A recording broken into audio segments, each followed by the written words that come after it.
L'humanité est-elle sur le point de s'autodétruire?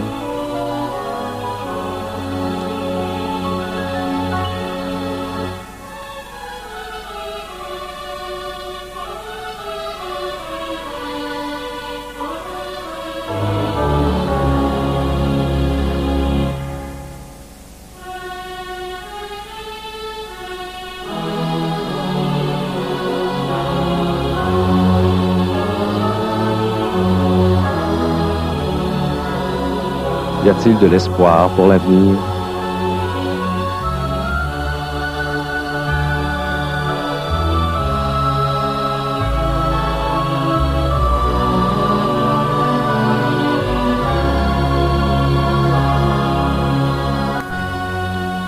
Au cours des siècles, notre bienheureuse mère a maintes fois joué un rôle crucial dans la réconciliation de l'humanité. Intervenant à plusieurs reprises à titre de mère de miséricorde, sa médiation sans précédent a changé le cours de l'histoire.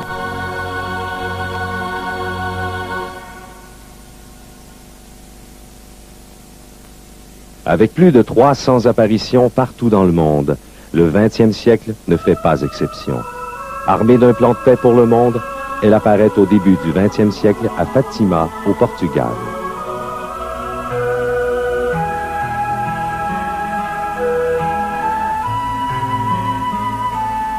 Fatima, Portugal, un des plus importants sites d'apparition de la Bienheureuse Vierge Marie, centre de conversion et de guérison extraordinaire tout au long du XXe siècle. Tout commence au printemps de 1916, alors que l'ange de la paix, l'archange Saint-Michel, aussi connu sous le nom de l'ange du Portugal, apparut par 3 fois à 3 enfants précédant les apparitions de Notre-Dame. Lors de la 3e visite, l'ange apporta personnellement la Sainte Communion aux enfants, leur mentionnant que Jésus était présent dans tous les tabernacles du monde. À compter du 13 mai 1917, Notre-Dame apparut 6 fois aux enfants, leur demandant de se présenter au pâturage le 13 de chaque mois jusqu'au mois d'octobre. Lucie dos Santos, âgée de 10 ans, l'aîné des 3 enfants, et ses cousins Jacinthe Marteau, 7 ans, et François Marteau, 9 ans, furent les témoins de cet événement. Le 13 juillet 1917, Notre-Dame servit au monde un avertissement prophétique et solennel. Elle demanda que la Russie soit consacrée à son cœur immaculé. Si l'on écoute mes demandes, la Russie se convertira et il y aura la paix. Sinon, elle répandra ses erreurs dans le monde, provoquant de nouvelles guerres et des persécutions contre l'Église. Les bons seront martyrisés et le Saint-Père aura beaucoup à souffrir. Certaines nations disparaîtront, mais finalement, mon cœur immaculé triomphera. Le Saint-Père me consacrera la Russie, elle se convertira et un temps de paix sera donné au monde.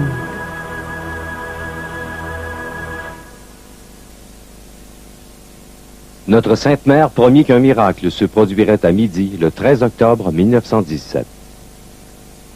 Environ 70 000 personnes s'entassèrent sur le petit pâturage inondé par une pluie torrentielle. Tel que promis, un grand miracle solaire se produisit. Le soleil, comme une boule de feu, sembla plonger vers la terre, terrifiant les témoins. Plusieurs croyaient leur fin venue. Après 12 minutes, le soleil reprit sa position normale.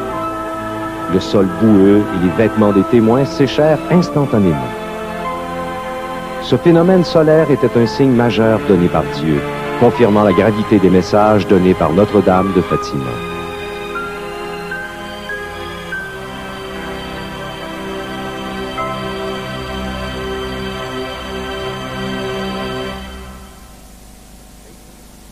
Plus tard, Lucie, qui devint sœur carmélite, expliqua que le rosaire et le scapulaire sont inséparables. Notre-Dame désire que tous portent le scapulaire brun et récitent le rosaire à tous les jours. Fatima fut le premier site d'apparition approuvé par l'Église catholique depuis le début du XXe siècle. Quelle demande la Vierge confia-t-elle aux enfants et au monde à ce moment? Il y a 4 demandes importantes. Premièrement, le devoir quotidien, vivre chastement en accord avec notre état de vie. Deuxièmement, la prière, tout particulièrement la récitation du rosaire. Troisièmement, la communion réparatrice, des communions de réparation les 5 premiers samedis.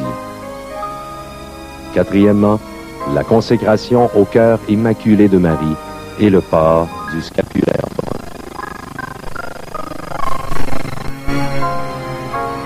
Avons-nous répondu aux demandes de notre Sainte Mère? Sinon, ne serait-il pas temps d'agir?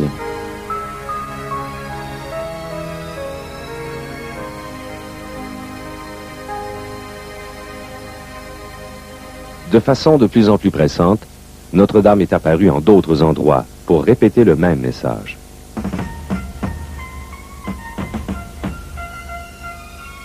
Entre 1917 et 1932, le monde était grandement troublé.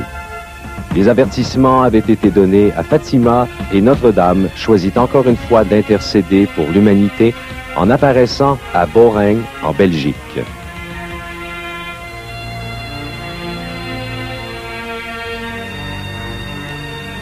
Sous le nom de la Vierge au cœur d'or, Notre-Dame apparut 35 fois entre le 29 novembre 1932 et le 3 janvier 1933.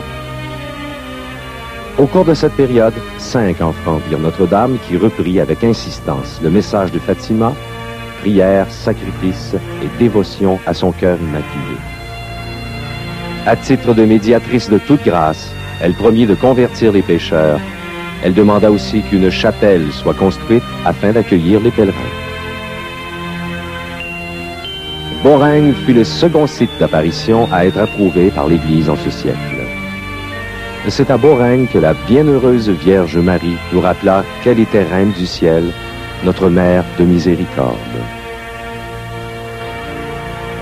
Au moment où les apparitions de Bourgogne cessaient, Notre-Dame apparut de nouveau en Belgique, cette fois à Banneux.